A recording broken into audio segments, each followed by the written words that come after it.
Graças a Deus. Alegrei-me quando me disseram, vamos à casa do Senhor. Esse salmo conhecido, o Salmo 122:1, nos oferece a oportunidade de estarmos alegres. E com esse texto eu quero saudar cada um de vocês, com a graça e a paz de Jesus. A paz que excede todo entendimento e que guarda os nossos corações e os nossos sentimentos em Cristo Jesus. Quero fazer aqui uma recapitulação breve. Hoje nós iremos finalizar a nossa minissérie referente à disciplina eclesiástica, a disciplina na igreja. E nada melhor do que a gente fazer aquele retorno breve, só para os irmãos se situar, lembrar algumas coisinhas, para que nós venhamos dar continuidade na noite de hoje. Hoje nós iremos focar em 3 partes principais. Nós iremos ver aqui pontos importantes, como desfecho. Mas antes disso, vamos fazer aqui uma recapitulação breve, tá bom? Eu vou colocar nos slides mesmo, isso daí vai passando. Mais adiante a gente tem alguns... Aí, a partir daí, volta um pouquinho, o outro. Isso. Então a gente viu o significado da disciplina eclesiástica, ou disciplina na igreja. Será que você consegue arrastar na memória aí o significado da disciplina na igreja? Medidas de confrontação e correção aplicadas por quem? Aplicadas pela igreja na vida de quem? Dos irmãos faltosos, que estão em falta, estão em desacordo com a palavra. Nós vimos o significado, mas também vimos a origem da disciplina na igreja. Alguém poderia se habilitar e responder de qual é a procedência da disciplina na igreja? Hã? Quem instaurou, quem instituiu a disciplina na igreja? O Senhor Jesus Cristo. Então, o mesmo Senhor Jesus que deu sua vida para salvar a igreja, Ele mesmo que instituiu a disciplina para que a igreja viesse se manter em pureza. Então, não é obra humana, é obra do próprio Senhor Jesus Cristo. Vamos adiantar. Tipos de disciplina na igreja. Nós vimos a disciplina formativa, que é também chamada de preventiva, corretiva, e na quarta-feira anterior nós enfocamos na questão da disciplina cirúrgica. É aquele nível da disciplina que a pessoa ela é removida da igreja. Uma pessoa que ela está no pecado habitual, a gente viu aqui Mateus 18, especialmente versículo 15, aliás, versículo 16 e 17, a gente entendeu melhor essa questão, como funciona a disciplina cirúrgica. 1 Coríntios 5, do 1 ao 13, a gente viu também como é que funciona. E analisamos também 1 Timóteo capítulo 1, versículo 20, que o apóstolo Paulo entregou 2 homens, Rimeneu e Fileto, ele entregou a Satanás para que eles viessem aprender a não blasfemar. E para quem entendeu 1 Coríntios 5, 5, sabe que essa linguagem de entregar a Satanás é uma linguagem de disciplina cirúrgica na igreja, quando a pessoa ela é removida da membresia por causa de pecados impenitentes. Então, foi 3 tipos aí, os irmãos têm que guardar isso aqui, porque é a base para tudo que a gente estudou. A questão das formas ou níveis de disciplina na igreja. Vamos adiantar? A gente apresentou e estabeleceu na igreja a chamada lista de cuidado. Então, quando o membro ele estiver incorrendo em pecados e não demonstrar arrependimento, ou mesmo se ausentar da igreja por tempo considerável, essa pessoa ela vai ser adicionada nessa lista. Lista de cuidado. E qual é o objetivo? A igreja cuidar e acompanhar. Se a pessoa não corresponder, ela tem que ser removida da membresia da igreja, e nós vimos com detalhes na quarta-feira passada. Quem tiver dúvida, você precisa fazer aquilo que a gente tem sugerido, ir lá no YouTube, o canal do YouTube, focado nas Escrituras, e puxar lá, Disciplina na Igreja, parte 2, que você vai entender melhor a questão da disciplina cirúrgica. Mas hoje, vimos também um propósito da disciplina. Alguém se lembra algum dos propósitos da disciplina? Será que a disciplina tem como finalidade desrespeitar, humilhar? Qual é o objetivo da disciplina? Nós vimos 3. O primeiro e principal é restaurar e reconciliar o irmão faltoso. Então não pense você que a disciplina tem como finalidade tirar. Não, ela tem a finalidade de restaurar. Até mesmo a cirúrgica, quando a pessoa é removida da membresia da igreja, a intenção por trás é que a pessoa se arrependa e volte.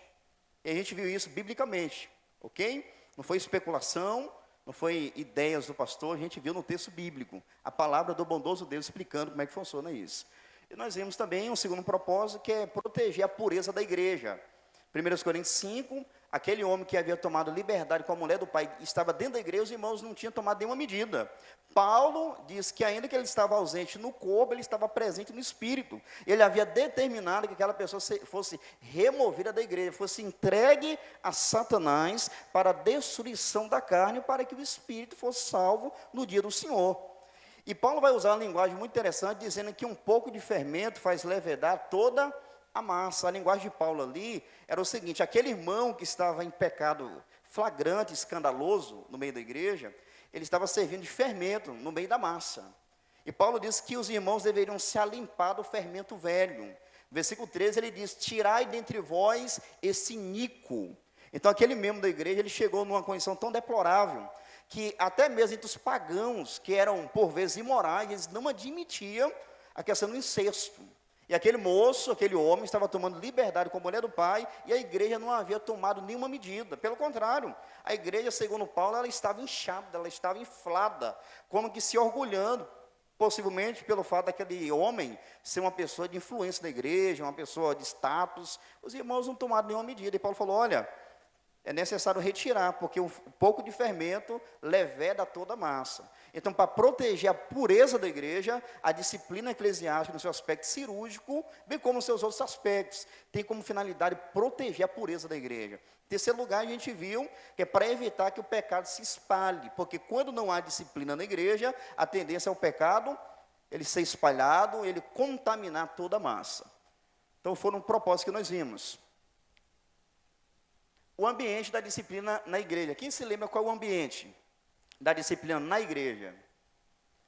Será que é de zombaria, de rejeição? Nós vimos, irmãos, em resumo, que o ambiente da disciplina eclesiástica é um ambiente familiar. Até porque a linguagem que a Bíblia usa é o seguinte: se teu irmão pecar contra ti, aí entra o processo.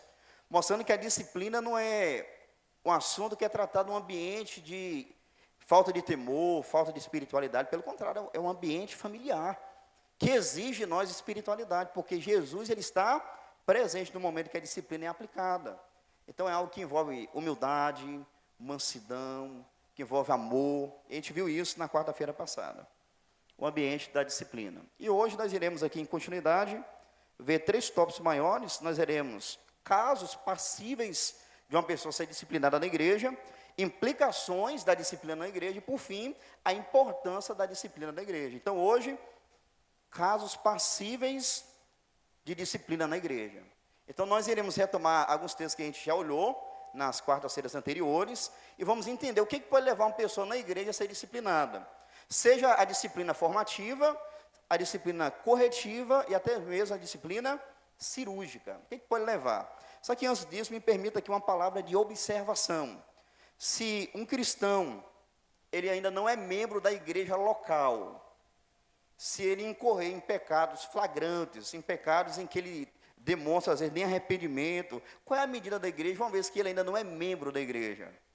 É possível essa pessoa ser disciplinada pela igreja, uma vez que ela ainda não está ligada à igreja local? Permita aqui explicar para vocês. Se a pessoa ela está chegando, e ela se diz irmão em Cristo, a gente tem um compromisso com nossos irmãos em Cristo, não é isso? A gente postou hoje no grupo que nós devemos levar as cargas uns dos outros, Gálatas 6:2. Então vejam, e a pessoa que ela está chegando, às vezes ela pode estar correndo algum risco de cair em algum erro, e a igreja, os irmãos da igreja pode sim aplicar disciplina no aspecto da prevenção, formativo, porque às vezes você está vendo o irmão, ele está prestes a errar, você vai lá e adverte ele. Isso não tem problema nenhum. Se ele não aceitar, não aceitou, mas a postura da igreja é cuidar das almas. Meu irmão, você é cristão, a gente está se conhecendo, está caminhando junto, você ainda não é membro da igreja, mas, ô meu irmão, de coração, eu te dou esse conselho pela palavra de Deus, não faz isso não. Então, há uma advertência que é feita que envolve a disciplina preventiva. Então, a igreja pode fazer isso. Segundo tipo de disciplina, corretiva. Em certa medida, a igreja também pode exercer esse tipo de disciplina. Não no sentido de suspender ele de atividade na igreja, até porque ele não tem participação ainda. Mas a igreja pode chegar junto, os irmãos, e falar: ô irmão, não faz isso não. A Bíblia diz isso, e volta para Deus. Então, em certa medida, até a disciplina corretiva, ela pode ser aplicada na vida de uma pessoa que está chegando, mesmo que ela não seja membro ainda. Se ela se coloca como irmão em Cristo, automaticamente exige dela uma postura apropriada de cristão. E se a pessoa ela incorre em desobediência, os irmãos em Cristo e amor pode chegar junto, dar uma orientação, uma direção para a pessoa, mas a disciplina cirúrgica já não é cabível. Porque a disciplina cirúrgica, ela já pressupõe que a pessoa ela é membro da igreja. De modo que, se ela não se arrepender, ela terá que ser removida. Então, a disciplina no seu aspecto cirúrgico, ela não tem como ser aplicada na vida da pessoa que está chegando. Está conhecendo a igreja, que é um membro, que é cristão, mas não é membro da igreja ainda. Não tem condições dela ser disciplinada no aspecto cirúrgico, até porque ela não faz parte ainda do rol de membros da igreja. Mas o que pode acontecer? Se ela não pode ser removida porque ela não é membro, o que acontece? Ela também não pode ser admitida como tal. Então, se é uma pessoa que ela não está demonstrando arrependimento, cometendo práticas pecaminosas que a igreja está vendo, ela não é membro ainda, então ela não pode se tornar membro. Então, a igreja não vai remover porque não faz parte, mas também não vai admitir porque a postura da pessoa é inapropriada. Demonstra uma pessoa que ela não quer Jesus, que ela não quer o Evangelho. Então, ela não pode ser admitida na membresia da igreja. Isso aqui mostra a importância da igreja estar acompanhando as pessoas. Irmãos que estão chegando em amor, em orientação bíblica, porque às vezes os irmãos veem alguma coisinha, orienta a pessoa não demonstra nenhum arrependimento, e é a igreja que manifesta a vontade para a pessoa ser admitida. Não é o pastor que fala, olha, aquele irmão ali vai ser admitido na igreja. É a igreja, no seu todo. A igreja ela tem vontade. Lá em Atos 1:26, diz que quando Pedro se levanta, porque Judas tinha saído para se enforcar, não é isso? E Pedro viu que ficou um lugar sobrando do ministério apostólico. E o que ele fez? Ele falou que era necessário algumas características que pessoas que viram Jesus desde a manifestação de Jesus até quando ele foi recebido acima do céu, viessem tomar parte naquele ministério, que Judas se extraviou, indo para o seu lugar. Então Pedro, ele apresenta o perfil de alguém que deveria substituir o lugar de Judas Iscariotes. Apareceu duas pessoas, José e Matias. E o que foi feito? Eles oraram, mas em Atos 1:26 diz que por voto comum, Matias foi eleito. Então, já mostrando que a igreja, ela manifestava essa questão de voto, de decisão conjunta. Não era decisão de uma pessoa da igreja, era decisão conjunta da igreja como um todo. Se você ler Atos capítulo 6, a mesma prática. A igreja, ela recebeu a missão de escolher 7 varões, que foram os primeiros diáconos na história da igreja, e foi a igreja que escolheu. A liderança simplesmente apresentou, vai ser 7 homens, e depois apresentou o perfil. Homens de boa reputação, cheios do Espírito Santo e de sabedoria. O restante foi a igreja que tomou a decisão, escolheu. Vocês perceberam? Então, a igreja tem que acompanhar. Então, uma pessoa que não é membro da igreja ainda e vive de uma forma desregrada no pecado, ela não pode ser admitida como membro. Então, os irmãos já ficam tendo essa noção, essa clareza acerca do assunto. Mas vamos agora para o que nos interessa de forma mais particular. Quais são os casos passíveis que podem levar um membro da igreja a ser disciplinado, seja na disciplina formativa, corretiva ou cirúrgica? Vamos lá? Primeiro, ofensa pessoal. Quando um cristão comete o pecado contra outro, ele deve ser disciplinado. Não tem crentes que gostam muito de fofocar, de desfazer das pessoas. Essa pessoa ela é passível de disciplina. Vamos voltar para Mateus 18:15, só para vocês lembrarem, porque a gente já trabalhou. Eu quero trabalhar hoje basicamente com implicações e aplicações daquilo que a gente já viu, tá bom? Então, se você ofende seu irmão na igreja, na comunhão, você é passivo de sofrer disciplina na igreja, a disciplina eclesiástica. Vamos lá? Mateus 18:15. Ora, se teu irmão pecar contra ti, vai e repreende-o entre ti e ele só. Se te ouvir, ganhaste a teu irmão. Então, isso aqui é um processo disciplinar, no aspecto corretivo. Então, o irmão que peca contra o outro, ele é passível de ser disciplinado. A gente vai ver nesse instante como o irmão que ofende, o que ele deve entender, e o irmão que é ofendido, o que ele precisa entender também, nessa dinâmica. Mas vocês já percebem aqui que Jesus, ele institui a disciplina na igreja e apresenta um caso específico. O irmão que ofende o outro, ele é passivo de sofrer a chamada disciplina corretiva. Então, esse é um caso. Então, vamos ser práticos aqui? Se eu te ofender, às vezes falar mal de você, zombar de você, eu sou passivo de disciplina. Perceberam? Então isso aqui é bom a igreja entender, porque quando acontecer de haver disciplina nessa esfera, a pessoa pode se assustar, mas espera aí, por quê? Por quê? Porque você está pecando contra seu irmão em Jesus. E o Senhor não quer que você vive ofendendo ninguém. Você entendeu? Mas, pastor, eu só falei o que era para ser dito, eu falei a verdade para ele. Aí a gente tem que entender o que é ofensa pessoal para uma reação de uma pessoa que se sente ofendida. É duas coisas diferentes. O que Jesus Cristo está mostrando aqui é uma pessoa que ela ofende deliberadamente, ela vai lá e pega contra o irmão. É uma coisa. Mas eu me senti ofendido por algo que às vezes a pessoa não tinha intenção de me ofender, ela só me orientou, por exemplo, e você se sentiu ofendido e ele tem que ser disciplinado por causa disso, ele tem que entender a diferença. Não confunda as coisas. O ponto aqui é o irmão que ofendeu o seu irmão na fé. Não aquele que eu senti porque o irmão me orientou. Os irmãos me entenderam?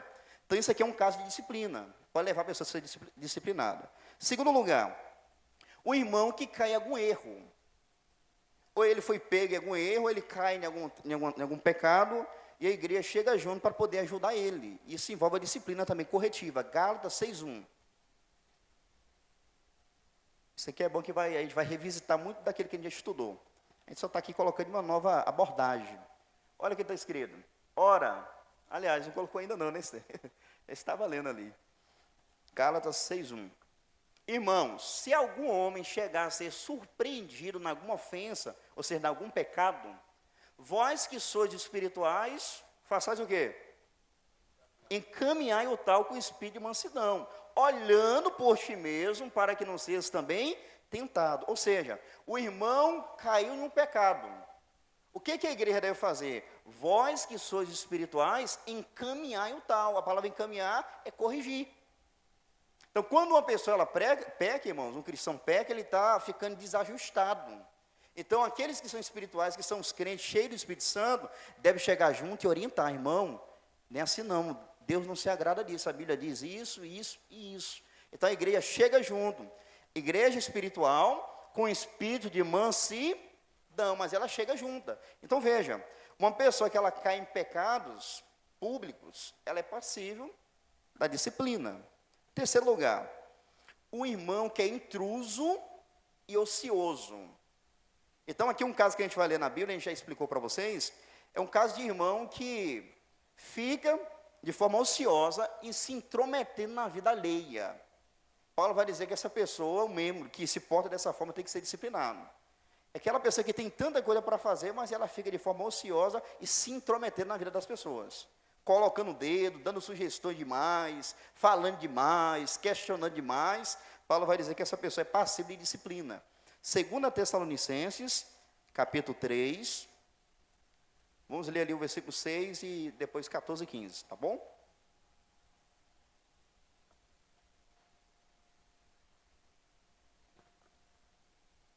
Segunda Tessalonicenses, capítulo 3, a partir do versículo 6. Ninguém, 16, isso, 6, verdade, 6.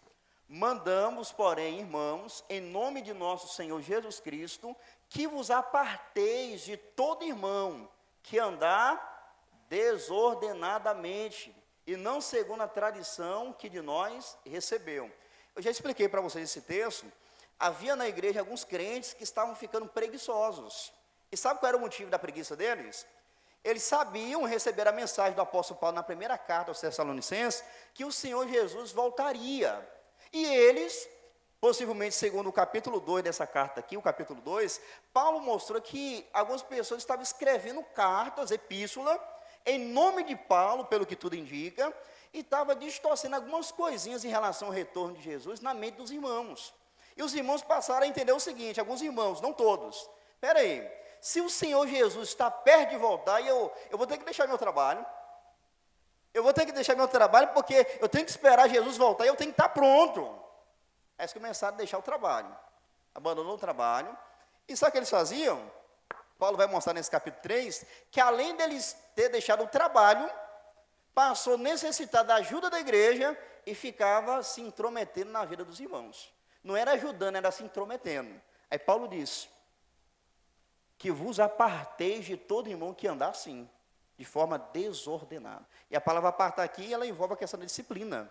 É você orientar, e como a gente viu, a igreja ela deixa a comunhão profunda e passa a ter uma comunhão mais superficial com a pessoa. É mais limitado. Você ama, respeita, mas você tenta mostrar para aquela pessoa que a atitude dela não convém. Então, a maneira que o Senhor, pela sua sabedoria eterna, quis demonstrar que a igreja deve fazer é justamente isso. A comunhão que era profunda, ela sai da profundidade para a superficialidade. A pessoa agora vai para, rapaz, olha só como é que... O que eu estou trazendo para a igreja, os irmãos estão até mudando comigo. Meu comportamento está sendo tão vergonhoso, que olha só, os irmãos se viram na situação, na obrigação de mudar comigo. Porque eu estou vivendo uma vida totalmente desregrada. Olha o versículo de número 14 e 15, vejam comigo. No mesmo capítulo, agora o versículo 14 e 15. Mas se alguém não obedecer a nossa palavra por essa carta, Paulo está dizendo, se algum desses irmãos aí não obedecer aquilo que a gente está determinando aqui nessa carta que eu estou enviando para vocês, notai o tal e não vos mistureis com ele, para que se envergonhe. É para a pessoa, meus irmãos, sentir o que ela está fazendo. A minha vida está em descompasso. A minha vida está desagradando a Deus, está afetando a vida da igreja. Então, ela tem que chegar um momento em que ela se envergonha das atitudes dela. Olha como é que eu estou tratando os irmãos, ou como é que eu estou vivendo, ou o que eu estou trazendo para a igreja. Ela tem que chegar um momento e falar assim, eu tenho que parar com isso.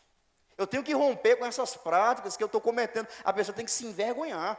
Olha o versículo de número 15. Todavia, e Paulo vai advertir a igreja, todavia não tenhais como inimigo, mas admoestai-o como irmão. Então essa pessoa, ela ainda continua, que é a disciplina corretiva. A igreja está lá lutando com ela, está acompanhando, e você percebe que ela vai sair da comunhão profunda para a superficial. E outra, ela não pode ter esse irmão como inimigo. Ah, você é inimigo, você é uma pessoa que é contra nós. O ponto não é esse. Paulo, não trata assim. Continue tratando ele como irmão em Cristo, embora a comunhão ela não vai ser tão mais profunda como era, mas vocês têm a missão de admoestar ele como irmão. Toda oportunidade que você tiver, você tem que colocar na mente dele, que a palavra de admoestar traz sentido, de inculcar, de colocar na mente, de orientar a pessoa, colocar palavra de sabedoria na mente dela. E ela tem que chegar a um ponto que dizer, é verdade, meu irmão, o que você está me falando, minha vida não está certa não, meu irmão. Obrigado pela admoestação, obrigado pelo seu zelo para com a minha vida. Então, meus queridos, vocês perceberam aqui que uma pessoa que anda de forma preguiçosa, de forma se intrometendo na vida alheia, falando da vida dos outros, a pessoa é passiva de disciplina. Outro caso aqui, irmão que causa divisão na igreja. E a divisão aqui, ela é específica, não somente a divisão por meio de falatórios, mas por meio de ensinamentos heréticos. Romanos capítulo 16, versículo 17. Então, o irmão na igreja, que ele começa a pegar ensinamentos heréticos e começa a disseminar na igreja, essa pessoa ela deve ser disciplinada. Vejam comigo. E rogo aos irmãos que noteis, só a palavra de novo, noteis, igreja, fica atenta com eles. Noteis os que promovem dissensões. E promover dissensão aqui era justamente por meio de ideias, ensinos. Fazer os irmãos ficar divididos. Aí Paulo diz, não somente promove dissensões e escândalos contra a doutrina que aprendestes. Qual deve ser a postura da igreja? Primeiro lá, noteis. Depois, desviai-vos deles. Então, isso aqui faz parte da disciplina corretiva. E se a pessoa não se arrepender, ela terá que ser removida. Olha o versículo de número 18. Porque os tais, ou seja, as pessoas que começam a ensinar ensinamentos contra a doutrina que a igreja recebeu, as doutrinas dos apóstolos, porque os tais não servem a nosso Senhor Jesus Cristo, não. Paulo está dizendo.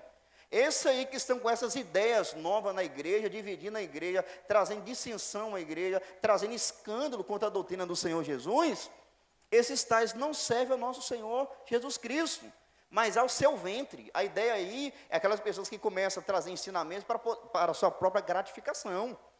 Para poder as pessoas ficarem olhando para ele, nossa, aquela pessoa ali teve uma ideia nova. E Paulo é bem claro, eles estão servindo o ventre deles, eles mesmos, o egoísmo. Eles querem se gratificar ou ser gratificado por meio daqueles ensinos distorcidos. Aí Paulo continua, e com suaves palavras e lisonjas, engana o coração dos simples. Os simples aqui, irmãos, são pessoas incautas. Às vezes irmãos que estão na igreja, mas às vezes não tem muita maturidade na fé. Aí vem aquela pessoa e começa a influenciar aquele irmão que é incauto com as palavras, enganando. O texto diz ali, com suaves palavras e lisonjas. Ou seja, eles vêm todo querendo agradar a pessoa, com palavras persuasivas, e aí o irmão sim fala, nossa, aquele irmão na igreja, ele sabe tanto da Bíblia, nossa, acho que é tão diferente lá na igreja, parece que o ensinamento dele é melhor. Paulo está dizendo, irmãos, nota o tal, se desvie deles. Esse tem que ser disciplinado. Tito, capítulo 3, versículo de número 9 até o 11. Então isso aqui a gente tem que ficar percebido, irmãos. Suponhamos que eu passe a ensinar uma coisa diferente daquele que vocês receberam da Bíblia. Vocês têm que me notar, prestar atenção no meu comportamento, no meu ensino, e se desviar de mim. Ou seja, a igreja deve aplicar disciplina em mim. Se eu dar ensinamento errado, se eu trazer ensinamento que é ensinamento herético. Veja bem, mas não entres em questões loucas, genealogias e contendas e nos debates acerca da lei, porque são coisas inúteis e vãs.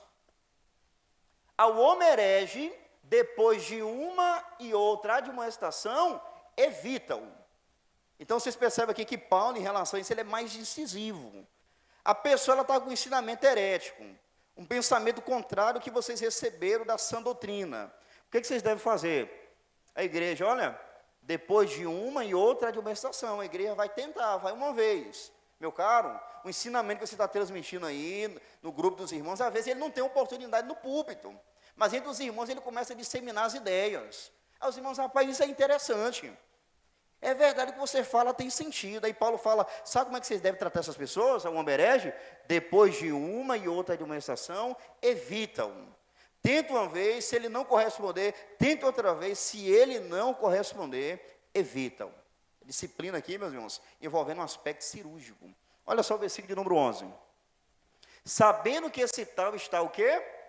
Pervertido e peca, estando já em si mesmo condenado. Então, olha o cuidado que a igreja deve ter. Se você começa a disseminar ensinos que é contrário à sã doutrina, olha qual será a condição da pessoa. Essa pessoa estará sendo pervertido, peca, estando já em si mesmo condenado. Então, a igreja, você percebe que uma pessoa que começa a ensinar coisa errada na igreja, ela deve ser disciplinada. Olha o cuidado que a gente deve ter. Vamos aprender a doutrina, vamos aprender a sã doutrina, a palavra de Deus, para que nós não venhamos cair nesse erro aí. Tem pessoas, irmãos, que ela, no começo, ela não chega a ser mal intencionada. Ela começa a ler por ela mesma a Bíblia, não sabe, às vezes, não consegue interpretar corretamente, e ela começa a pegar ideias e achar interessante. E no que ela acha interessante, ela começa a divulgar. E do que ela começa a divulgar, alguns irmãos começam a abraçar as ideias. Aí Paulo diz, essa pessoa tem que ser disciplinada. Mais um caso. Uma pessoa que vive na prática habitual do pecado. Por exemplo, você vê uma pessoa que está na igreja, mas ela vive o tempo todo mentindo.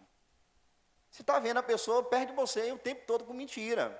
Criando conversa, às vezes ela fez algo junto com você e ela vai falar para alguém. O que ela fez já distorce tudo. Aí você para analisar, espera, não foi assim não. Se eu estava com ele na hora, porque ele agora vai mudar está mudando a história toda. Então, se a pessoa ela vive em mentira, em pecados habituais, constantes, essa pessoa tem que ser disciplinada pela igreja. 1 Coríntios capítulo 5, versículo 11. Aqui a gente já tem uma lista até mais ampla, acerca de casos que podem levar a pessoa a ser disciplinada. Veja comigo. Mas agora escrevi que não vos associeis com aquele que dizendo-se irmão, for o quê, irmãos? For devasso, ou seja, quem for devasso tem que sofrer o que aqui? Disciplina. Então, um crente que anda em devassidão, ele deve ser disciplinado. Segundo, ou avarento. Você conhece algum cristão avarento? Um cristão avarento deve ser disciplinado pela igreja. É isso que a gente vai ver aqui. Terceiro, ou idólatra. Aí ele vai continuando a lista. Ou maldizente. Maldizente aqui é a pessoa que tem um ato de maldizer, de falar mal das pessoas, de difamar as pessoas, de caluniar as pessoas, de sair levando conversa alheia acerca das pessoas. Então, o maldizente, ele deve ser disciplinado pela igreja. Ou beberrão, ou roubador. Aí Paulo vai concluir, olha, com tal, nem ainda com mais. Essa ideia de comer aqui, naquele período, comer expressava comunhão e aceitação. Então, por exemplo, se você unia com uma pessoa que vivia uma vida desregrada e comesse publicamente com ela, você estava como que concordando com a maneira de viver daquela pessoa. Então é por isso que Paulo usa a linguagem não comais. Não significa hoje que você não pode fazer uma refeição com a pessoa que às vezes está no processo disciplinar. Mas Paulo aqui, ele emite um cuidado para a igreja deve ser cautelosa. Porque as pessoas que estão, meus irmãos, na disciplina, elas podem contaminar o testemunho. Pensa aí, a pessoa ela compra e não paga. Todo mundo sabe que aquela pessoa ali não tem um temor de Deus, até as pessoas fora da igreja. E você está num local público com ela comendo, por mais que você ama aquela pessoa, por mais que você está querendo cuidar daquela pessoa, mas para quem passar e conhecer a má índole, a má reputação daquela pessoa que você está junto, o que as pessoas vão pensar? Vai pensar que você é associado dela. Rapaz, fulano de tal está com... Não tem jeito, irmãos. Aquele ditado antigo. Dize-me com que andas, e a frase é o que mais? É automaticamente, mas às vezes pode ser um parente, mas não tem jeito, a pessoa vai olhar, bater o olho, então a gente tem que ter sabedoria. Provérbio 13:20 diz que quem anda com sábio será sábio, mas o companheiro dos tolos será afligido. Então olha só o cuidado que a gente tem que ter até com testemunho nesse aspecto. Então, irmãos, uma pessoa que vive na prática do pecado, ela deve ser disciplinada. Uma pessoa também que negligencia a frequência nos cultos. Eu pergunto para você, essa pessoa está em obediência ou em desobediência? Desobediência. Mas pastor, a pessoa pode estar doente, justificável, a igreja está para somar. Mas a pessoa está passando dificuldade, a igreja tem que entender o porquê a pessoa está ausente. Mas se a pessoa ela está se ausentando do culto, deliberadamente, ou seja, voluntariamente, fala assim, eu não quero meia, cansei de igreja. Quais devem ser as medidas da igreja em relação a isso? Disciplina. Hebreus 10:25, vamos ler esse texto? Hebreus 10:25.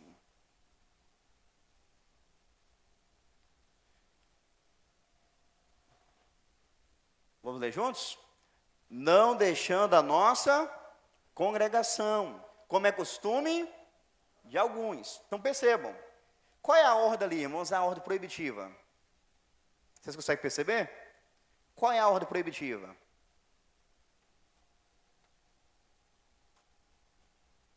O que é que não deve ser feito aqui nesse texto? Não deixando a nossa congregação. É um mandamento proibitivo, ou seja, vocês não devem deixar. Aí o escritor aos Hebreus vai lembrar ali, trazer à tona, que já alguns irmãos estavam tendo esse costume. Ele diz, como é costume de alguns. Naquela época ali, o que estava acontecendo no contexto da carta aos Hebreus? Alguns estavam abandonando Jesus por causa da perseguição e automaticamente deixavam a comunhão da igreja. Porque assim, irmãos, quando a pessoa ela perde a comunhão vertical com Deus, sabe qual será uma das primeiras evidências na vida da pessoa? Abandono da comunhão. 1 João 1,7, vamos ler esse texto? Então você pode anotar isso.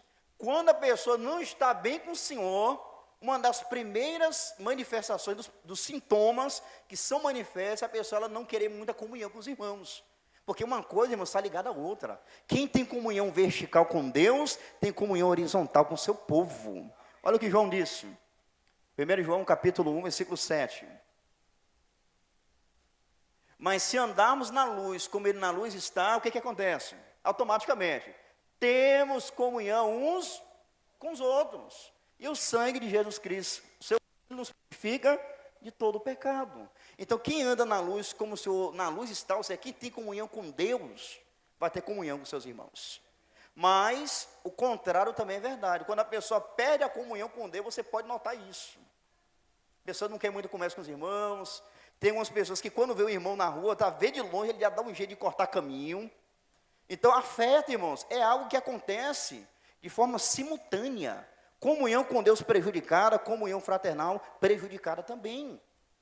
Então, não deixando a nossa congregação, como é costume de alguns. Então, se eu tenho esse conhecimento, que Cristo, o meu Senhor, que morreu na cruz para me salvar, Ele determinou que a igreja se reunisse para poder louvá-lo, adorá-lo, bendizê-lo, e eu sou servo de Jesus, irmãos, isso é um privilégio para mim. Eu estarei na presença do meu Senhor com os meus irmãos. Eu estarei em comunhão fraternal, servindo ao Senhor em espírito e em verdade. Isso é importante porque a gente tem a comunhão com Deus pessoal, adoração familiar, mas a adoração coletiva, irmãos, ela é salientada na Bíblia. Você pode olhar no Novo Testamento, desde o Antigo, o povo de Deus deveria se reunir para poder louvar a Deus. No Novo Testamento, a igreja reunida para poder louvar o nome do Senhor. Então não existe vida cristã, meus irmãos, distante da igreja. Quem tem compromisso com cabeça, que é Jesus Cristo, necessariamente deve ter compromisso com a sua igreja, que é o seu corpo. Então, meus caros irmãos, uma pessoa que negligencia o congregar regularmente de forma voluntária, ela é passiva de sofrer disciplina na igreja. Tem pessoas que ela se ausenta tanto que configuram um desinteresse total. Eu queria aproveitar aqui a oportunidade e ler aqui o capítulo 2 do Estatuto Social da Igreja Local. Quando a igreja foi organizada como pessoa jurídica, eu mais o pastor Arlande sentou e foi analisar os pormenores, analisar, definir algumas coisas. E aqui no capítulo 2 trata dos membros da igreja, admissão, transferência e desligamento. O que pode levar uma pessoa a ser desligada da igreja local. Então, no Estatuto Social, aqui no artigo 8º, nós lemos assim: perderá a condição de membro da igreja aquele que for desligado, por decisão da Assembleia Geral, nas seguintes hipóteses. Inciso 1. O que pode levar um membro a ser desligado da igreja? Inciso 1. Infringir os princípios éticos, morais e da boa conduta, defendidos pela igreja, com fundamento nas Sagradas Escrituras, sem demonstrar o devido arrependimento. Então, se a pessoa ela começa a quebrar os princípios éticos, morais, da boa conduta, defendido pela igreja, com base na Escritura, essa pessoa ela deve ser desligada. Se ela não demonstrar arrependimento, ela deve ser desligada. Inciso 2. Defender e professar doutrinas ou práticas que contrariam as Sagradas Escrituras e as doutrinas essenciais defendidas pela igreja local. Inciso 3. Ausentar-se dos cultos e deixar de participar das atividades eclesiásticas por tempo julgado suficiente para caracterizar abandono e desinteresse pela igreja e a obra que ela realiza. Então, se a pessoa ela se ausenta da igreja durante um tempo julgado suficiente para caracterizar abandono e desinteresse pela igreja e a obra que realiza, essa pessoa ela deve ser desligada da igreja. Ela não demonstra nenhum compromisso com a igreja do Senhor. Então, ela pode ser uma pessoa que frequenta, que visita, mas para ser membro, não. Reverendo.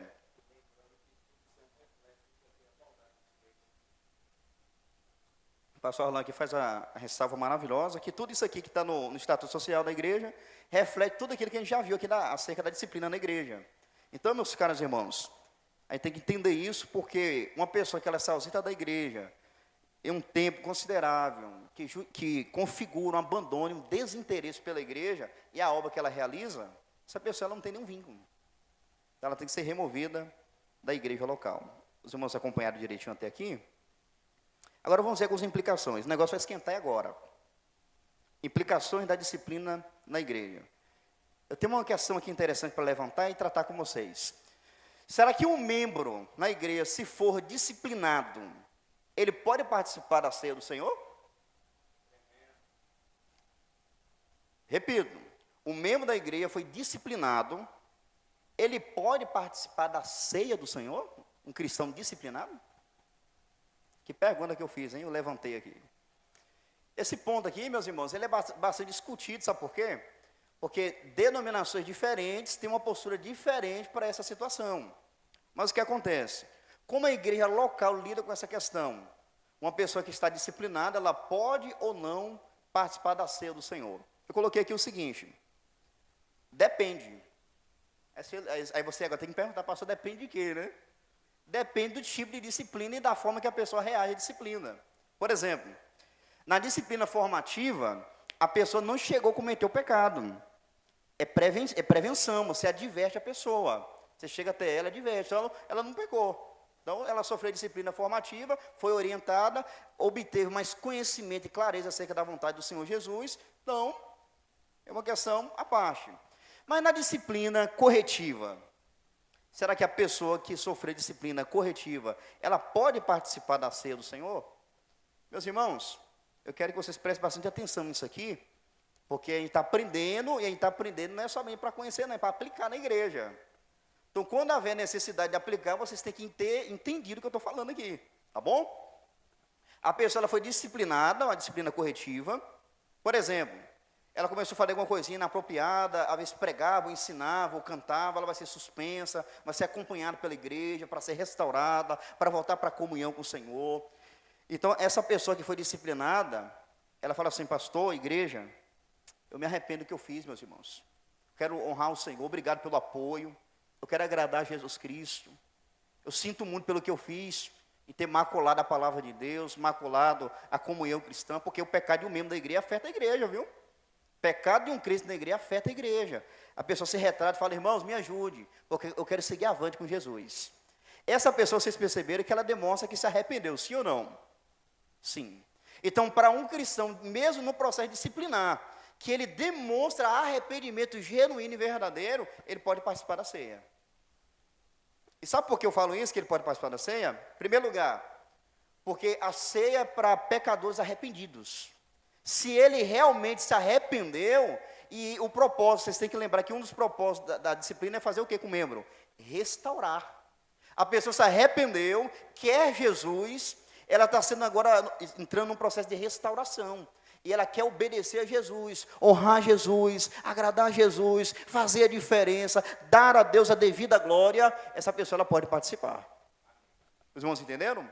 Porque se ela deve orar, uma pessoa que ela entra na disciplina, a gente orienta, irmãos, você tem que orar, se estava orando, vamos orar. Irmão, você estava estudando a Bíblia, não estava não, pastor, vamos estudar a Bíblia, meu irmão. Ou irmão, você estava jejuando, nunca mais tinha jejuado, pastor, vamos jejuar. Então você percebe que há várias orientações em que essa pessoa deve se submeter. Ela tem que orar, ela tem que estudar a palavra, ela tem que congregar, porque é mandamental. Aí surge a pergunta, se ela demonstrou arrependimento, por que ela também não pode participar da ceia? Sendo que a ceia também é uma ordenança de Jesus.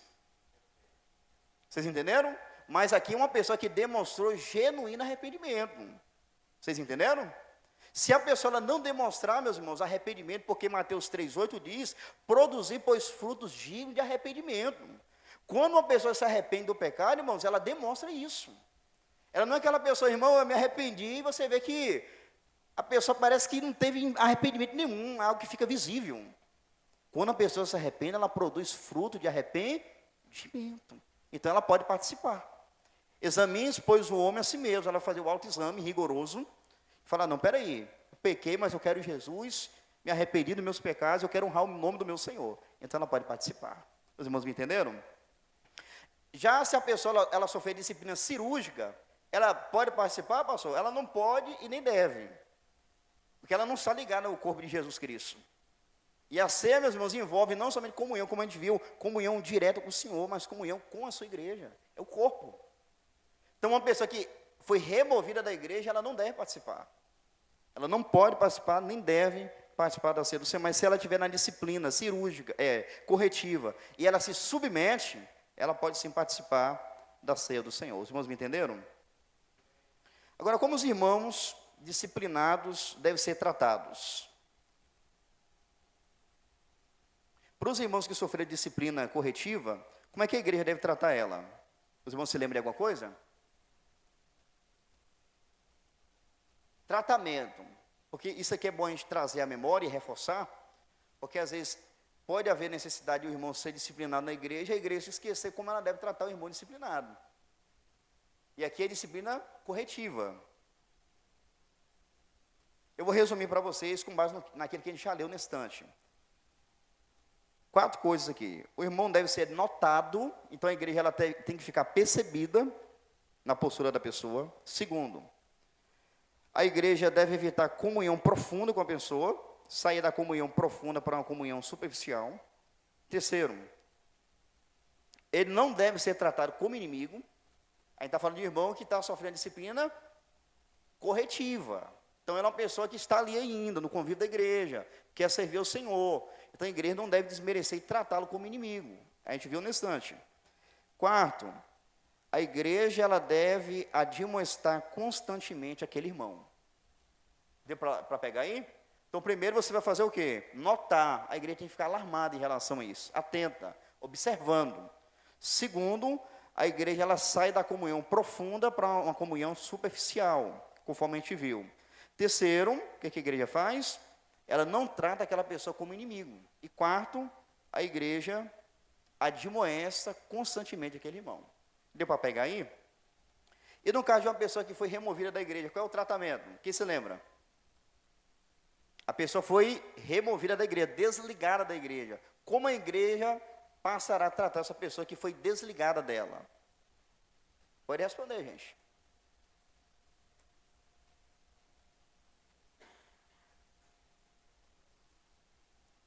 Esqueceram a vergonha.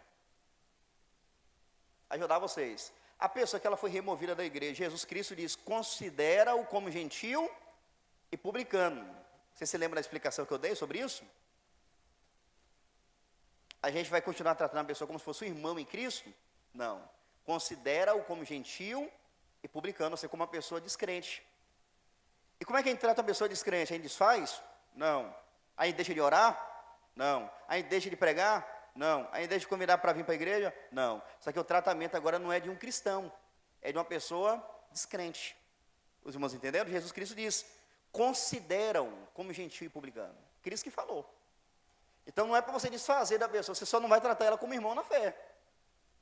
Porque a pessoa pecou, aí o irmão foi lá, ela não arrependeu. Levou testemunha, o irmão não demonstrou arrependimento. Falou para a igreja aconselhou, a pessoa não ouviu a igreja. Jesus disse, considera-o como gentil e publicano, que é justamente o desligamento da pessoa. Então, o tratamento que a gente vai ter é amoroso, mas não é mais a maneira de tratar como se fosse cristão. Então, erra aquela pessoa que fala o seguinte, não, mas eu tenho que continuar tratando ele com graça e paz, como irmão na fé. Isso é errado. A disciplina até cirúrgica, ela visa que a pessoa venha se arrepender e voltar. Então, se você não trata a pessoa da maneira que Cristo ordenou que você trate, você vai estar comprometendo o processo. Pode ser que aquela pessoa, ela precisa passar por aqui para se arrepender e voltar para Jesus. E se você foge daquilo que o Senhor espera de nós no tratamento, essa pessoa pode pensar que está tudo bem com ela. Nada, aprontei lá na igreja, mas a mesma coisa, irmãos. A única coisa que muda é porque eu não estou lá na igreja. E aí, essa pessoa está com a consciência correta ou errada? Errada. E às vezes a igreja contribui com isso. Porque não está seguindo aquilo que o Senhor Jesus determinou. Tá bom, queridos? Agora vamos ver o que o irmão ofendido por outro precisa entender. Pense bem, eu vou colocar aqui de forma hipotética. Imagine que eu ofenda você, para ficar bem prático e melhor para compreender. Eu ofendi você. O que você deve entender acerca desse tipo de situação? Primeiro, que você não pode espalhar o que aconteceu. Como assim, pastor? Lembra do primeiro passo? Se o irmão pecou contra ti, vai entre ti e ele só. Nada de estar espalhando para ninguém nesse momento. É você e o pastor. Pastor, o senhor me ofendeu. E o que o senhor fez foi muito errado, pastor. Eu quero que o senhor se retrate. Eu vim aqui com muito amor. Então você precisa entender isso. Você, nesse primeiro passo, não deve espalhar para ninguém. Segundo, se ele não ofendeu, se ele ofendeu, vamos pensar assim, a pessoa que é o ofendido, o que ele tem que entender? Se ele não ofendeu a pessoa que ofendeu ele não deve ir pedir perdão, mas corrigir o ofensor, esperando que a situação seja corrigida. Por que eu falo isso aqui? Porque Cristo diz, se o irmão pecar contra ti, vai entre ti e ele só, e faça o quê? Repreende-o. Então, se a pessoa pecou contra você, você não fez nada contra ela, o que você deve fazer? Ir lá pedir perdão para a pessoa? Não. Por que você não vai lá pedir perdão? Porque você não fez nada. E se você for pedir perdão, o que você vai estar fazendo? Primeiro, isso é hipocrisia. Você está pedindo perdão por algo que você não fez, é algo que não tem lógica, não tem noção, não tem nexo. Segundo lugar, você está privando o tratamento correto com o ofensor. Se ele pecou, você vai lá como ofendido, mas você vai para repreender, e não para pedir perdão. Se você não fez nada, como você vai pedir perdão para a pessoa por aquilo que você não fez? A pessoa é mesmo, né? E tem gente que é assim, ele ofende, depois fala, é mesmo, você me trata mal mesmo. Ao invés de gerar arrependimento no coração dele, ele vai atribuir a culpa para quem? Para você. Então você tem que entender isso. Se você não fez errado, você não vai pedir perdão. Você vai repreender o irmão, pedindo para ele se arrepender e se retratar. Terceiro, Você deve procurar ganhar o irmão faltoso e não a discussão. Eu fui lá para ganhar o duelo. Não. Se for essa a intenção, você não vá. Cristo falou que você vai lá para ganhar um irmão que está se perdendo. Ok? Quarto, você deve persistir até a última instância. Você não pode desistir imediatamente. Então, você tenta uma vez, se a pessoa não te ouvir, leva 2 ou 3 testemunhas. Se não ouvir, diz à igreja. Se não ouvir a igreja, considera como gentil e publicano. Mostrando o quê? Quem tem que insistir com a pessoa. Então, você que às vezes é ofendido por algum irmão, você tem que seguir esse passo. Mas, pastor, o irmão me ofendeu, mas só que não é daqui da igreja, pastor. O que é que eu faço? Será que o que Jesus Cristo ensinou em Mateus 18, 15 ao 20, se aplica numa pessoa que é crente, só que é de outra igreja? Não tem como aplicar completamente. Por quê? Em primeiro lugar, se você for repreender ele, você vai na primeira, vai na segunda, mas vai dizer à igreja, a igreja vai dizer o seguinte: quem é esse irmão aí que eu não conheço? Está trazendo problema aqui para a igreja. O contexto que Cristo instituiu a questão da disciplina, ela é na igreja local. É por isso que é necessário fazer parte da igreja local. Isso aqui só acontece nesse âmbito, irmãos. Acontece no contexto da igreja local. Aí você pode ir lá orientar ele, repreender ele em amor. Se for levar testemunho, você não pode contar com o tratamento da igreja lá, excluir ele. Porque os irmãos podem falar: não conheço o caso, não conheço você, como é que eu vou aplicar a disciplina aqui no meio da minha igreja? Sim, pastor.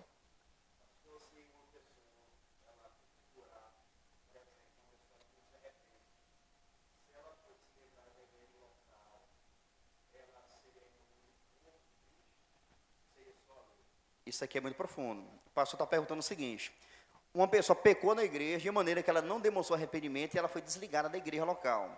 Essa pessoa ela foi desligada somente da igreja local ou automaticamente ela foi desligada do corpo de Cristo? Que pergunta que você me fez, hein? Em pleno esse horário. O que acontece, meus caros? Cristo falou o seguinte: o que ligar na terra é ligado no céu, o que desligar na terra será desligado no céu. Então, compromete a vida espiritual da pessoa. Enquanto ela não se arrepender, o contexto é esse. A igreja ela recebeu autoridade, removeu a pessoa, ela está removida. Então, só pelo arrependimento e fé em Jesus que ela pode ser religada. Perfeito. Sim, então, quando Cristo fala o que é ligado na terra, é ligado no céu, a questão é o seguinte: é o que é feito no céu, a igreja faz na terra. Ou seja, a igreja decide aquilo que já foi decidido. Os irmãos entenderam? Agora, o que o irmão ofensor precisa entender? Vamos colocar você agora como sendo um ofensor. Primeiro a gente viu você como ofendido. Você viu o passo que você tem que dar. E você como ofensor, o que você deve entender? Caso ocorra isso, você tem que entender isso aqui, ó. Primeiro, que você vai ser corrigido. Tem irmão na igreja que ele faz, pinta e borda e pensa que nada vai acontecer com ele, não. Então, você que ofendeu o irmão na igreja, você tem que saber que você será corrigido. E outra questão: sendo corrigido, você não deve ser relutante, insensível. Porque no que Jesus Cristo colocou, a pessoa machuca o irmão vai lá, ela continua relutante. Não, filho, e faço de novo. Vai 2 ou 3 testemunhas, a pessoa não muda. Então, qual é a orientação aqui? Se você é um ofensor, se você ofender alguém, você tem que saber que você será corrigido, mas você não deve ser relutante quando você for corrigido, insensível. Você deve agradecer a Deus, porque Deus está te dando a oportunidade de você ser restaurado. Quando você peca contra o irmão, segundo Jesus, você está se perdendo. Então, quando alguém for corrigir você, você dá graças a Deus. Obrigado, meu irmão. É Deus demonstrando amor pela sua vida, Ele não quer te perder. Segundo, o ofensor deve fazer o seguinte: ele deve se arrepender e retratar quanto antes. No primeiro contato, ele deve ouvir, já de forma espontânea ali, imediata, falar: ó, irmão, glória a Deus. Não espera o segundo processo, não, o segundo passo, nem o terceiro. Porque se você não ouvir o primeiro, o segundo e o terceiro, você vai ter que ser removido da igreja. Foi Jesus que ensinou. Pegou contra ti, vai lá. Se ele não te ouvir, leva a testemunha. Se não ouvir a testemunha, diz à igreja. Se não ouvir a igreja, considera como gentil publicano. Então não deixa acumular, não. Você pecou e o irmão veio com amor te orientar, aceita com alegria no primeiro momento. Não deixa postergar. Terceiro, a pessoa deve entender, o ofensor, que se ele não se arrepender, será removido da igreja. Então quem peca, meus irmãos, contra o irmão na igreja, tem que entender isso. Se não se arrepender, Cristo falou que ele deve ser removido da igreja. Quarto, a pessoa que ofendeu o irmão não se arrepender, ele vai ser expulso da igreja. Ele deve entender que ele vai ficar vulnerável nas mãos do diabo. Quem se lembra de 1 Coríntios 5:5 e 1 Timóteo 1:20? Seja entregue a quem? A Satanás. Então, um irmão, um ofensor na igreja, tem que saber disso. Se ele for excluído da igreja, por causa de um pecado que ele não demonstra arrependimento, ele vai ser entregue nas mãos de Satanás. Aí Paulo diz, seja entregue a Satanás para a destruição da carne, para que o espírito seja salvo no dia do Senhor. Quem sabe você se arrepende nem se for na mão de Satanás. É isso que Paulo está falando. Então, uma pessoa que ofende outro irmão na igreja, irmãos, é coisa séria. É coisa séria. Se a pessoa não se arrepender, ela vai ser removida da igreja e vai ficar vulnerável nas mãos de Satanás. Agora, o que a igreja local deve estar pronta? Para que a igreja deve estar pronta? A igreja deve estar pronta para advertir e exortar os seus membros. A disciplina formativa envolve não somente o ministério pastoral, mas a exortação de cada crente. A gente já viu isso. A igreja deve estar pronta, irmãos, para corrigir e acompanhar os irmãos que estão em falta. Lembrar da lista de cuidado. Quem se lembra da lista de cuidado? Se o pastor chegar aqui, irmãos, fulano de tal está sendo adicionado na lista de cuidado. Os irmãos vão entender essa linguagem ou não? Vocês vão entender? Significa o que então? Hã?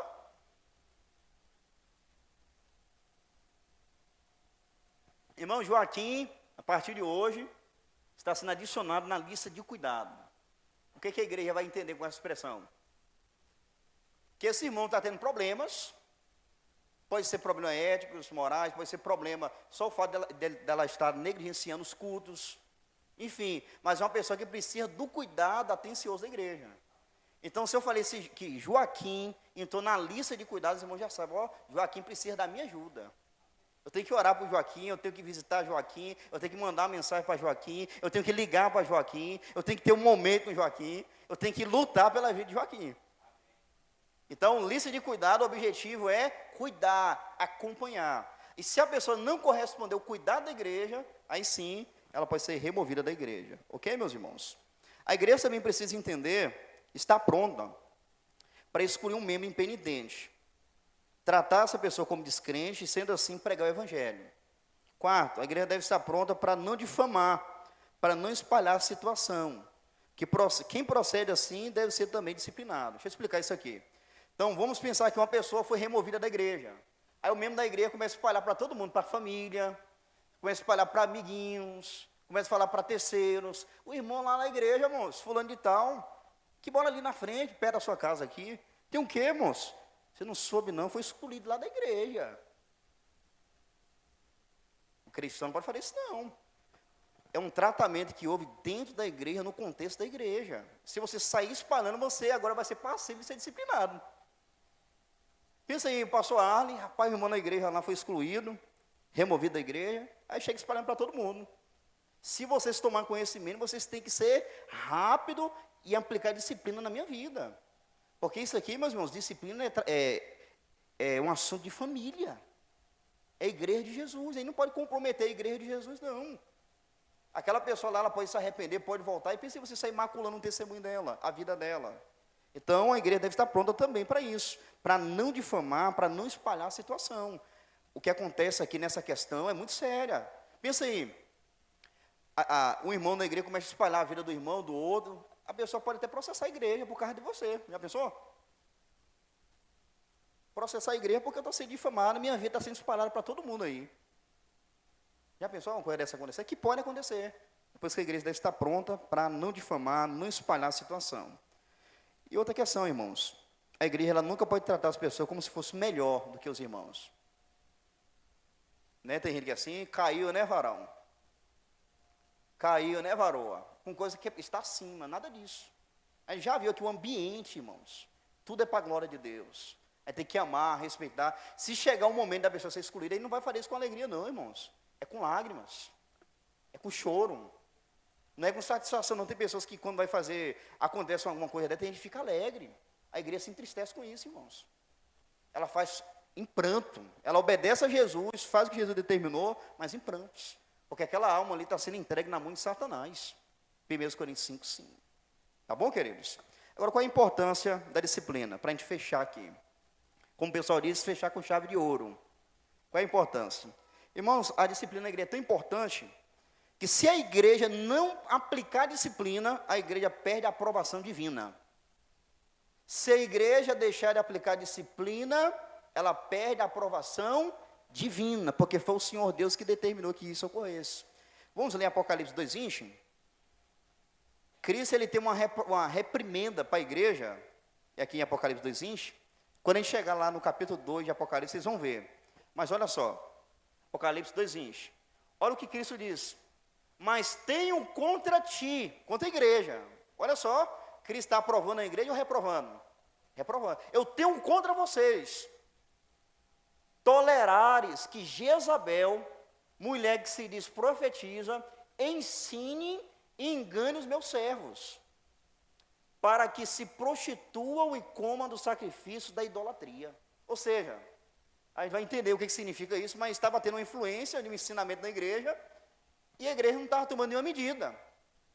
Aí Cristo falou: olha, eu tenho contra vocês, que vocês estão tolerando que Jezabel ensine e engane meus servos. Vocês perceberam como é que, quando a igreja deixa de aplicar disciplina, como a igreja perde a aprovação divina? Cristo reprova.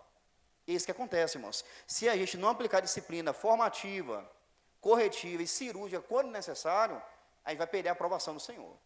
Quem aqui se lembra de Ananias e Safira? Alguém se lembra? Um casal hipócrita que mentiu.